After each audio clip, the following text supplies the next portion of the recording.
អតិថិជនត្រឡប់ទិញច្រើនដងជំរាបសួរបងប្អូនជាម្ចាស់អាជីវកម្មទាំងអស់គ្នាថ្ងៃនេះខ្ញុំមានប្រធានបទមួយថាយើងធ្វើយ៉ាងម៉េចដើម្បីឲ្យអតិថិជននឹងត្រឡប់មកទិញផលិតផលឬសេវាកម្មយើងឲ្យបានច្រើនដងជាទូទៅយើងតែងតែគិតថាផលិតផលយើងល្អឬសេវាកម្មល្អបើអតិថិជនគាត់បានភ្លក់បានសាកបានទិញហើយគាត់នឹងត្រឡប់មកទិញព្រោះផលិតផលយើងល្អតាមពិតយើងយល់ខុសនឹងអតិថិជនត្រឡប់មកទិញឬច្រើនដងនោះមិនមែនដោយសារផលិតផលយើងល្អមិនល្អទេកុំភ្លេចថាដៃគូប្រកួតជែងយើងគឺកំពុងតែអាប់ដេតផលិតផលនិងសេវាកម្មរបស់យើងប្រហែលយើងនឹងអាចនឹងលើសយើងអញ្ចឹង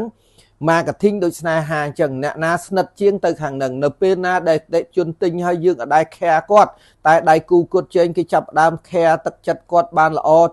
ផលិតផលគេប្រហាក់ប្រហែលយើងដែរគេត្រឡប់ទៅទិញគេមិនទិញយើងគេទិញដៃគូយើងដោយសារអីយើងអត់បាន care គាត់អត់បាន care គាត់អញ្ចឹងអតិថិជនទិញផលិតផលមួយឬសេវាកម្មមួយមិនមែនដោយសារផលិតផលនឹងល្អឬមិនល្អទេមិនមែនមិនត្រូវទេវាត្រូវប៉ុន្តែដោយសារកម្រិតនៅក្នុងការ care អតិថិជនសម្រាប់ចិត្តទិញផលិតផលឬសេវាកម្មមួយដោយគាត់ប្រើអារម្មណ៍ចង់ទិញតែអារម្មណ៍គាត់លំអៀងបន្តិចនៅពេលណាដែលដៃគូប្រកួតជែងគេប្រឹងអាប់ដេតផលិតផលឬសេវាកម្មគេមានទំហំប្រហាក់ប្រហែលយើងគេហៅគុណភាពប្រហាក់ប្រហែលយើងគឺគេទាញបានទៀតអានឹងគេជោគជ័យគេត្រឡប់ទៅដៃគូប្រកួតជែងយើងវិញអញ្ចឹងម្ចាស់អាជីវកម្មភាគច្រើនតែគេហៅថារៀងបានជោគជ័យតិចឆ្លើយនឹងអត់សូវ care គាត់ទេអត់សូវយកចិត្តទុកដាក់ទេដំបូងអត់ភ្ញៀវនឹងយកចិត្តទុកដាក់មួយឲ្យគាត់ណានៅពេលដែល business គាត់រៀងជោគជ័យមួយចំនួនទៅគឺធ្លាក់មកវិញដោយសារអីគាត់ខ្វះ level of care អតិថិជន level of care អតិថិជននឹងមានន័យថា business គេត្រូវរក្សាចាស់បង្កើនថ្មីយើងមានអតិថិជន100នាក់ធ្វើលីតថ្មីបាន20តែចាស់របូតទៅគេ40អតិថិជនយើងកាន់តែថយបើ business យើងឆ្នាំទី1មានអតិថិជន100នាក់ឆ្នាំទី2 800នាក់ឆ្នាំទី3 1500អានឹងហើយ business យើងជោគជ័យដោយសារចំនួនអតិថិជនកើនតោះឥឡូវយើងធ្វើម៉េចដើម្បីអតិថិជនត្រឡប់មកទិញជាមួយយើងឲ្យបានច្រើនដងទី1គោលដៅនៃ business រើដើម្បីអីគោលដៅនៃ business មិនរើមិនដើម្បីអតិថិជនទេហើយក៏មិនខុសដែរគឺរើគោលបំណងចុងក្រោយបំផុតរើធ្វើម៉េចឲ្យប្រាក់ចំណេញកើនឡើងជាលំដាប់ពីមួយខែទៅមួយខែ return on investment ពីមួយឆ្នាំទៅមួយឆ្នាំកើនមិនមែនជំនាញធ្វើសំណង់ត្រូវធ្វើទឹកស្ដាយល្អវាមិនខុសទេប៉ុន្តែអ្វីដែលយើងចង់បានចុងក្រោយគេគឺប្រាក់ចំណេញកើនឡើងជាលំដាប់ពីមួយខែទៅមួយខែ return on investment កើនពីមួយឆ្នាំទៅមួយឆ្នាំទើបត្រូវបាទទី2ដើម្បីឲ្យប្រាក់ចំណេញកើនយើងត្រូវធ្វើម៉េចខ្លះទី1ក៏ត្រូវបង្កើនចំណូលធ្វើអីខ្លះត្រូវតែពង្រីកហើយនឹងពង្រីកសេវាកម្មពង្រីកសេវាកម្មពង្រឹងសមត្ថភាពបុគ្គលិកទើបចំណូលយើងកើនជានិរន្តរ៍ consistently នឹងយើងធ្វើអីក៏ដោយម្ចាស់អាជីវកម្មគាត់ធ្វើ occasionally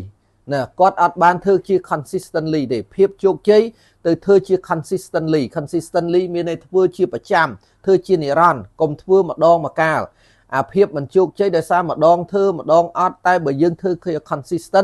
consistently វាជោគជ័យខ្លាំងដោយសារយើងពង្រីករហូតហើយពង្រឹងសមត្ថភាពជានិច្ចណាអញ្ចឹងធ្វើឲ្យចំណូលយើងកើនខ្លាំងហើយយើងកាត់បន្ថយចំណាយបានទៀតប្រាក់ចំណេញយើងកើនជាលំដាប់ពីមួយឆ្នាំទៅមួយឆ្នាំហើយ return on investment យើងកើនហើយអញ្ចឹងដើម្បីបង្កើនចំណូលនឹងយើងធ្វើម៉េចបាទនៅក្នុងការរកស៊ីអនឡាញក៏ដោយមានន័យថាយើងធ្វើ content ឲ្យបានល្អ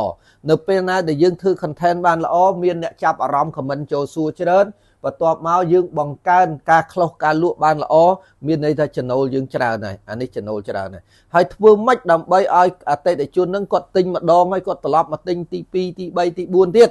អានឹងមានន័យថាជា level of care customer យើងត្រូវតែរក្សាចាស់ហើយបង្កើនអាថ្មីនឹងធ្វើតាមនឹងទៀតអញ្ចឹងដើម្បីឲ្យអតិថិជនត្រឡប់មកទិញយើងឲ្យបានច្រើនទី1យើងត្រូវធ្វើអី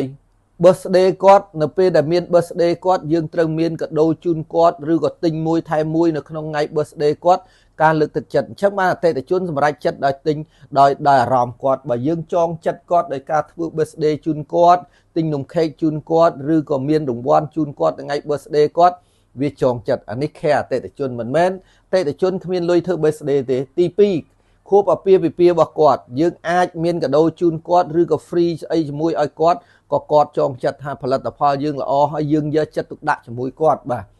ទី3 public holiday បនជាតិ7មករា8មីនាមាន postcard ជូនពរដល់ផ្ទះគាត់ឬក៏មានកដោជូនគាត់ទៀតក៏កាន់តែពិសេសដែរទី4 follow up តាក់ទងបើពេទ្យវិញខ្ញុំឲ្យ follow up 6ខែអញ្ជើញមក check សុខភាពបាទអានឹងថាជួយដូចលក់ដូចជួយដល់ check សុខភាព free បាទដល់ឈឺព្យាបាលគិតលុយ discount ខ្លះបាទ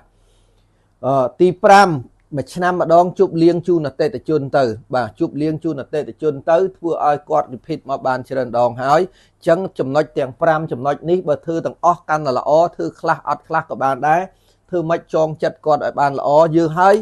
complete operation របស់យើងត្រូវតែ update ផលិតផលនិងសេវាកម្មយើង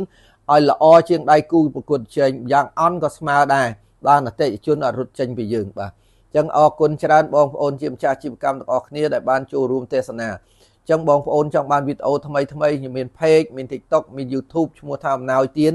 ជួយ like ជួយ subscribe ផងបានជាប្រយោជន៍ទាំងអស់គ្នាបាទអរគុណច្រើនបាទអរគុណ